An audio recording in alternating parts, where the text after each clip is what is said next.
Hello guys, welcome back to another episode of Everyday EDC. My name is Tyler, and today I have a review for you of this very special little guy. This is the Kizer Gemini.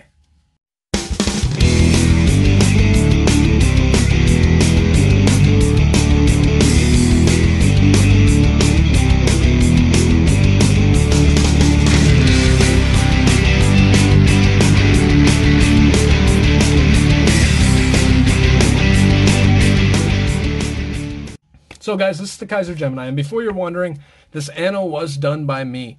I was jacking around with some annoing, and this was a knife that I intended to keep, yes, make fun of me, forever because I love this knife. Love them knives.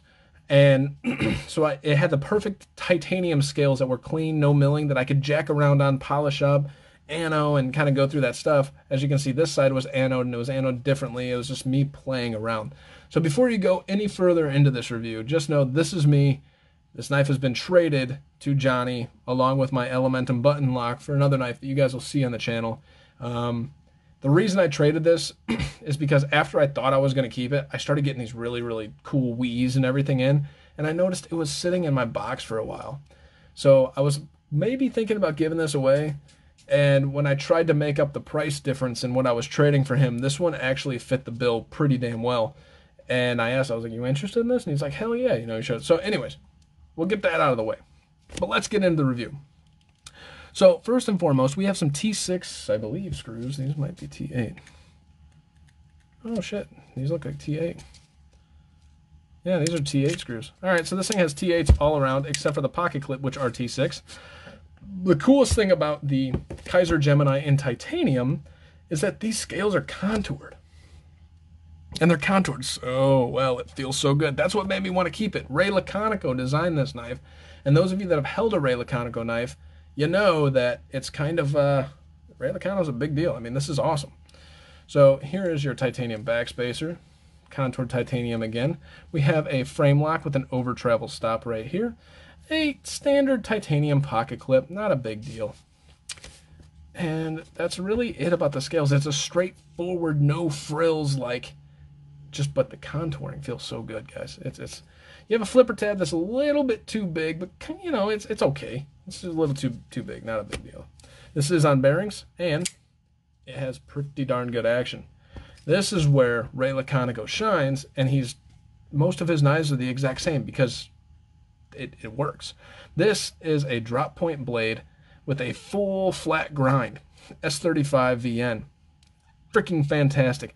We got a sharpening choil, kind of, not really, and you're gonna end up getting a little bit of material there as you sharpen this knife, because this really isn't a sharpening choil. It's just kind of like the flipper tab angle, and I don't believe Ray actually puts sharpening choils on many of his knives from what I've seen. Let's see here. Here is the other Gemini. I mean, that's bad representation, but freaking fantastic. With this knife open, there's no milling on the inside, but what I want you to note is that on this frame lock with the over travel stop, you got a stainless steel insert there so that everything rides on that, by the way, and you do have a stop pin back there. But there's some scalloping on the insides of this that, I mean, it's just, this thing is a pleasure to use. It's just so good, and that's why I kept it. I mean, I like I said, I wanted to keep this and make this like my beater knife because I freaking loved it, right? But again, it's Ray Laconico. There's not much frills about this knife. The frilliest thing is the anno I did to it, but it works so well. And I'll get to this in the end, but even the Vanguard series version is awesome too. I mean, he really does it well. Now, on the scalloping, kind of note, if you guys can see it, there's some milling lines also. I mean, there's some attention to detail here. There you go. You can really see that side. There's some attention to detail here that you wouldn't really expect because it's just such a basic design. But it really does knock it out of the park, guys. This thing is freaking awesome. So, without further ado, and kind of just gushing over a basic design that the contouring and the ergonomics feel so good. There's no choke up point. I almost cut myself. It just is great. I mean, God, this thing slices so damn good. Let's get into some specs. I'm like a Ray Laconico fanboy, and this inspired me to do one more thing after this video. All right, so this is coming in at a 3.72 ounces. let's put that into perspective. I'm going to kind of compare these as I go. The Vanguard series is coming in at about ½ an ounce less, and the reason for that is it is micarta instead of full titanium. I'm not going to show you the Vanguard series for the length, but we'll go into the thickness afterwards. So the length of the Kizer Gemini in titanium is coming in just over, it's just about 7¼ inches. The blade length is coming in at 3¼ but the cutting edge is coming in at 3 inches flat. All right, let's get you guys some blade stocks. This is where I'm going to compare the other one to it too. So the blade stock's coming in at 120 thousandths. The behind the edge of this guy's coming in not ultra thin. It's coming in at about 23 to 25 thousandths. Now, I'm going to talk about that in a second, actually, and tell you why that's not an issue. So the blade stock on the Vanguard is coming in at much thinner, and the cutting edge is coming in at, you know, a couple thousandths thinner as well. So the handle on the titanium version is coming in at about 0.44. I know I'm rushing through this. I don't intend to rush through it, but the handle's coming in about a 0.44, but the height is coming in at a 1.26. I expect the handle to come in thinner, but the height to come in the same. Yeah, 1.26 is the same, and the handle is coming in at 0.44. Is that what this was? Yeah, so actually the contoured one's a little bit thinner.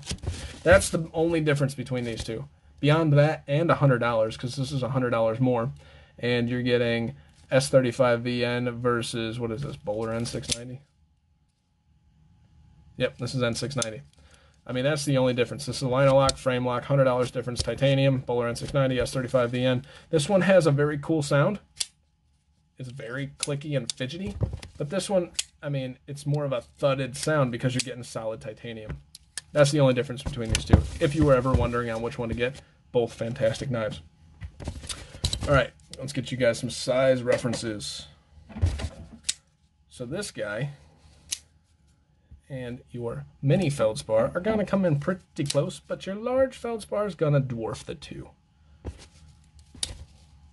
And by the way, this does what I love, is that scalloping, like I said, on the frame lock.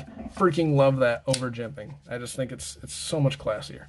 So here is your Rat Model 1 and your Rat Model 2. This guy's right about the same length as your Rat Model 2. So it's that perfect EDC size for those of us that don't want to carry this monstrosity of a knife, which is not me. I actually like carrying a monster knife, but I still really enjoy this knife.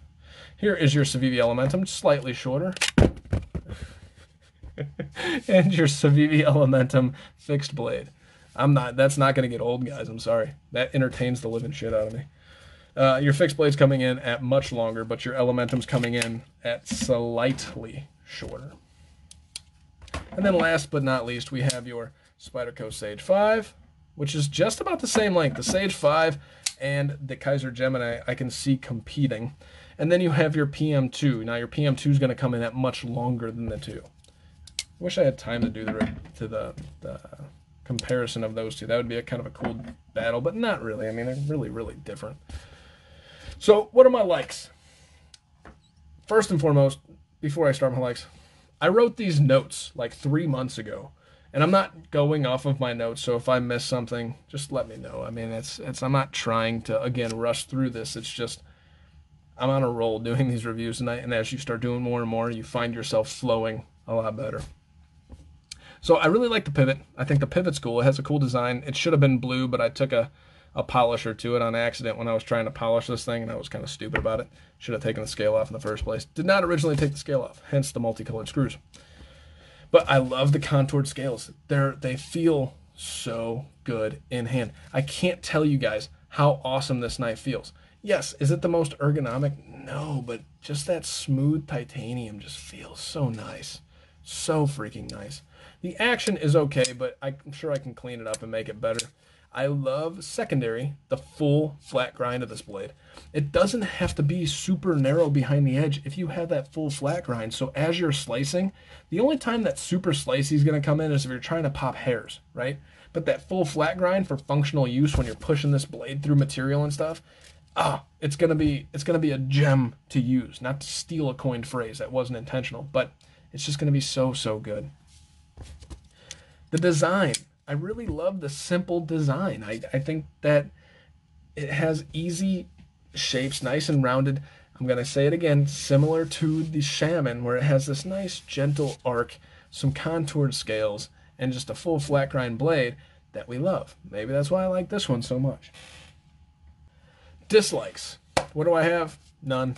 I don't dislike anything about this guy. I don't mean to keep sounding like a shill for certain knives, but I have no dislikes about this. Perfectly centered, no back and forth, no up and down, absolutely no dislikes whatsoever. Wants, and maybe this qualifies as a want/dislike. Hey, that's going to annoy us as we start to sharpen this, unless you have that really awesome tiny little sharpening system like a KME and just use the edge.